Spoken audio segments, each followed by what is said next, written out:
ابوي. اتوحشتك قوي يا باي، اتوحشتك قوي يا باي. كل حاجة غليت من بعدك يا باي يا ابوي. يا ابوي وصل النور ما لاقينش فلوس ندفعوه من بعد ما مت يا باي، ولا وصل المي يا ابوي. شركة الكهرباء هيشيلوا العداد يا باي عشان لنا 4 شهور ما دفعناش يا باي. يا ابوي يا ابوي يا باي، سبت لي الغلب والهم ده وحدي يا باي يا ابوي. اخواتي ليهم 2 سنين ما تكسوش يا باي.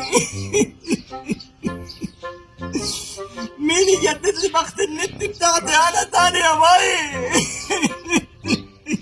والاسعار غليت يا بايا من بعد ما انت مت يا باي. كيلو الرز يا بايا في حياتك كان ب6 جنيه، دلوقتي بيجي ب20 يا باي.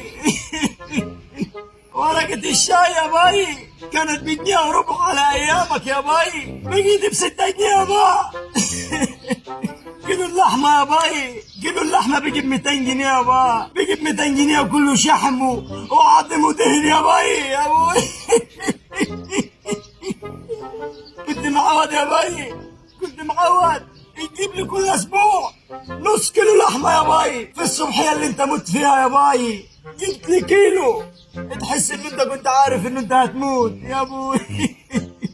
يكونش يا باي مت عشان انت جبت كيلو يا باي يا ابوي. يا ابوي عليك وعلى شكلك انا صدقت ما رجعت مت يا جاي تقول لي شاي وتقول لي سكر يا اوعى دي تاني هنا، خليني في حالي، انا قاعد مرتاح على جديتي، مال انا ومال السكر ومال الرز ومال اللحمه، لحمه فيها شحم ولحمه فيها دهن.